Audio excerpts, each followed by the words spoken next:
Bonjour à toutes et à tous. Alors pour aujourd'hui, on va s'attaquer au problème de la bulle qui remonte, comme vous pouvez le voir dans cette vidéo, hein, donc la Rising Bubble.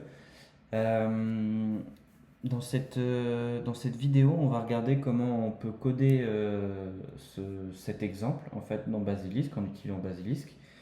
Tout ce qui concerne la géométrie, ça sera de l'axi-symétrie. Donc en gros, je vais négliger les variations selon θ et considérer uniquement l'axe radial et vertical du coup. Et ensuite, bien sûr, dans cette simulation, je vais utiliser quelques nombres sans dimension, donc le nombre de Bond et le nombre de Galilée, comme vous pouvez voir leur expression.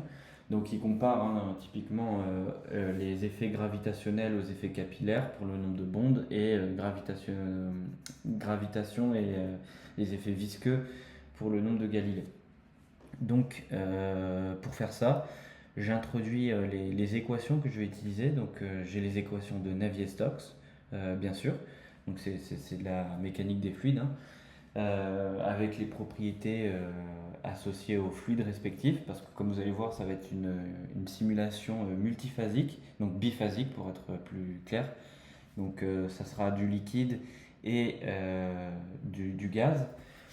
Donc j'ai les masses volumiques, noté ρ, le champ de vitesse, noté U, P la pression, le champ de pression, mu la viscosité dynamique, G l'accélération gravitationnelle, et enfin les derniers termes de l'équation de Navier-Stokes, c'est tout simplement ma tension de surface, en fait qui est inclus directement comme terme source dans l'équation de Navier-Stokes. Donc gamma la surface, la tension de surface, kappa le rayon de courbure, le delta de Dirac, et enfin la normale extérieure. Et enfin j'introduis une dernière équation, parce qu'il s'agit d'un écoulement multiphasique, donc à deux phases. Donc j'ai besoin de modéliser mon interface qui va séparer mes phases.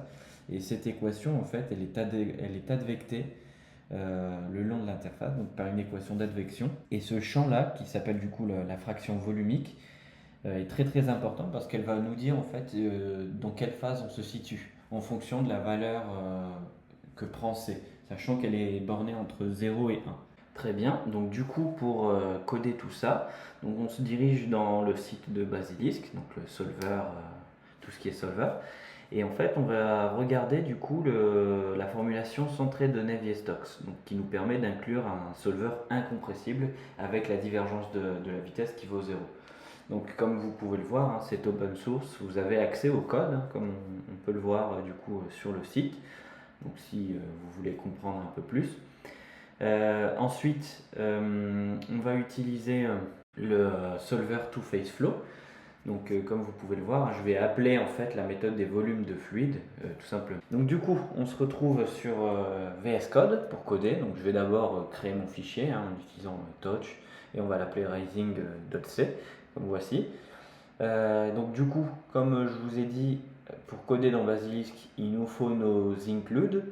Euh, donc quelle librairie en fait on va appeler.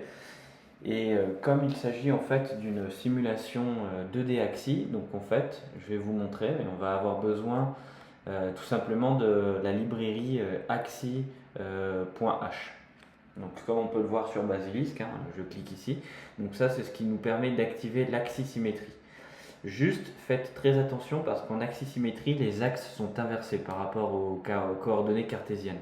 En fait la direction X devient la direction Z en axisymétrie et la direction Y devient la direction radiale en axisymétrie. Donc faites très attention, surtout par rapport à la gravité. Quand vous l'orientez selon l'axe vertical, ça ne sera pas selon Y, mais selon X, parce que c'est la verticale Z du coup, en axis.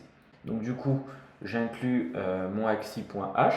Ensuite, je vais faire appel au solver Navier-Stokes, donc du coup le solver incompressible de Navier-Stokes. D'ailleurs, hein, retenez bien cet ordre, hein. Donc, en premier, on inclut la géométrie, le système de coordonnées qu'on veut, en fait, si on est en 3 dimensions, 2 dimensions, 2D axis, etc. Ensuite, on appelle le solver qui nous intéresse. Donc, pour le coup, nous, on veut faire une simulation en utilisant un solver de Navier-Stokes incompressible. Et ensuite, divers ingrédients dont j'ai besoin. Par exemple, j'ai besoin d'un solver à deux phases parce que je vais faire un écoulement multiphasique, donc enfin biphasique, du coup voilà, je l'appelle Two Phase Flow. Ensuite, j'ai besoin de la tension de surface qui sera inclus directement en termes source dans l'équation de Navier-Stokes. Et enfin, une dernière librairie qui me permet tout simplement d'extraire mes données sous un format VTU. Donc voilà ce qui en est par rapport aux includes. Ensuite, là, ce qui me reste à faire, c'est tout simplement de déclarer différentes variables pour éviter de les réutiliser. C'est vraiment optionnel, hein. Donc, comme on peut le voir ici, j'ai déclaré différents paramètres physiques dont les nombres sans dimension que je vais utiliser, la taille de la boîte, etc., le rayon. Et enfin, bien sûr, un seuil de level pour le maillage adaptatif, donc un seuil maximal de division de cellules. Donc pour commencer le code, j'utilise du coup le int main, commencer, hein, parce que ça reste du langage C. Donc je vais définir ma taille de boîte en utilisant les mots-clés adaptés dans Basilisk, donc la size, et à l'intérieur, en fait, je vais lui rentrer directement le nom de ma variable. C'est pour ça que je préfère déclarer les doubles, c'est plus pratique pour modifier pour la suite. On n'oublie pas les points-virgules. Ensuite, je peux choisir également comment orienter l'origine. Donc là, pour le coup, je vais la centrer enfin, ignorer ce qui se passe en fait à droite, comme c'est axisymétrie. Enfin, bien sûr, je peux déclarer tout ce qui est la grille de départ, la grille initiale. Donc je vais la mettre à 64 par 64, donc à t égale à 0, du coup j'aurai un maillage constant. Ensuite, donc du coup là, je vais pouvoir accéder aux variables privées liées au solver Two Phase Flow. Donc la masse volumique du fluide 1, la masse volumique du fluide 2, les viscosités dynamiques du fluide 1 et 2. Donc voilà, hein, tout est adimensionné ici, donc c'est pour ça que la masse volumique vaut 1, etc., etc. Et enfin, pour la tension superficielle, donc le mot-clé c'est f.sigma et je vais le définir, en tant que l'inverse du nombre de bondes du coup. Enfin, j'oublie pas le mot-clé run qui me permettra du coup de lancer ma simulation. Très bien, donc le hitmain est fini. Maintenant, je dois définir du coup ma condition initiale. Pour ce faire, ça se passe par un event, comme on a pu le voir dans une précédente vidéo. Et donc init du coup à t égale à 0. Et pour ce cas précis, en fait, je vais initialiser la forme de mon interface. Donc pour faire ça, il existe une fonction qui s'appelle fraction, qui prend pour paramètre, ou argument, pardon, deux paramètres plutôt, qui prend pour argument deux paramètres. Donc le nom de la variable, donc f, pour volume fraction, hein, du coup. Et enfin, l'équation géométrique de mon interface. Donc si je veux une interface qui est plate, triangulaire, carrée, cubique, sphérique, circulaire, etc., etc. Donc dans notre cas, il s'agit d'une simulation plane, donc du coup ça sera un cercle, et il nous suffit juste en fait de nous souvenir de l'équation du cercle, hein, qui est tout simplement x carré plus y carré est égal au rayon au carré, comme vous pouvez le voir ici. Donc la fonction SQ, hein, c'est square, donc c'est la fonction puissance tout simplement, hein. Et donc on n'oublie pas, c'est une équation, je passe tout de l'autre côté, c'est pour ça qu'il y a le moins rayon au carré du coup, hein. Donc le tout est égal à 0. Et comme j'utilise une origine décentrée en fait, et bien du coup je vais décaler l'axe vertical qui est x en axis symétrique, hein, pour que mon interface en fait elle soit vraiment en bas de la boîte tout simplement. Comme du coup l'origine je l'ai décalée, et bien on va de 10 à moins 10, ou plutôt on va de moins 10 à 10 en passant par 0 entre les deux. Donc du coup tout simplement ce que je vais faire, c'est que je vais déclarer une autre variable et je vais localiser ce décentrage à moins 9 par exemple. Comme le rayon est égal à 0,5, donc du coup ma bulle sera vraiment bien en bas. Moins 10 c'est trop, on sort du domaine, hein, mais moins 9 c'est parfait. Donc du coup il me suffit juste de toucher à l'axe X, attention, pas l'axe Y. Donc du coup quand je reviens dans l'event init, donc je fais juste square x minus xc. Donc du coup, je diffère en fait l'origine au lieu que ce soit 113,00. Pour ajouter la gravité, donc j'utilise une autre event, accélération, qui est activée à chaque itération, définie par i++. Donc ça me permet tout simplement d'activer en fait sur une face X, donc verticale en axe, hein, ma gravité. Et comme tout est adimensionné, donc je la définis à 1. Donc voilà. C'est vraiment pour vous montrer comment on peut utiliser le solver TwoFaceFlow qu'on utilisera beaucoup par la suite, hein, bien sûr. Donc voilà une façon d'implémenter la gravité. Ensuite, donc j'ai fait appel à la fonction d'adaptative refinement. Donc c'est le maillage adaptatif en fait, tout simplement. Et pour faire simple, hein, donc il prend pas pour paramètre ce que l'on veut adapter pendant la simulation. Donc la fraction volumique, le champ de vitesse, c'est une simulation 2D, donc deux composantes du champ de vitesse UX, UY, et bien sûr une composante pour volume fraction vu qu'il s'agit d'une équation scalaire. Évidemment, ça prend pour argument aussi un seuil maximal de division de cellules, bien sûr minimal, mais dans cet exemple, je n'en ai pas besoin.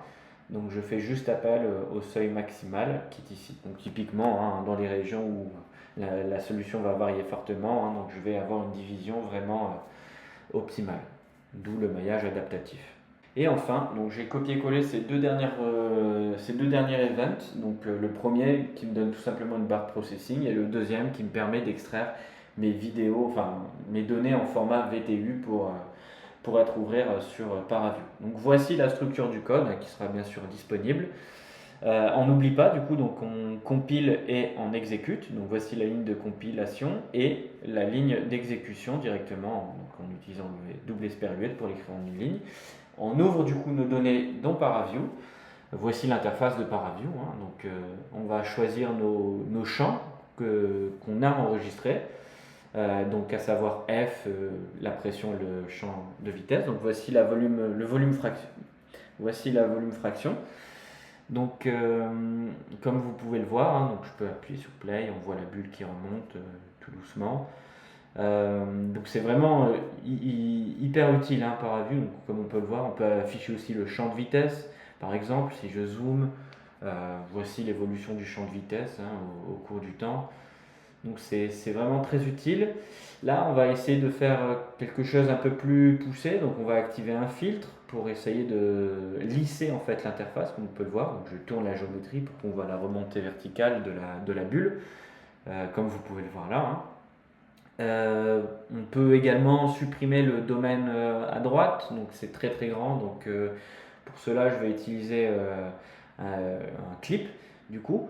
Et je vais réduire tout simplement en fait le rayon de la boîte, hein. Donc on va le passer, enfin là vous voyez je suis en train de jouer avec différentes valeurs et vous voyez que ça se réduit petit à petit. Donc je vais le mettre à pourquoi pas 2 du coup.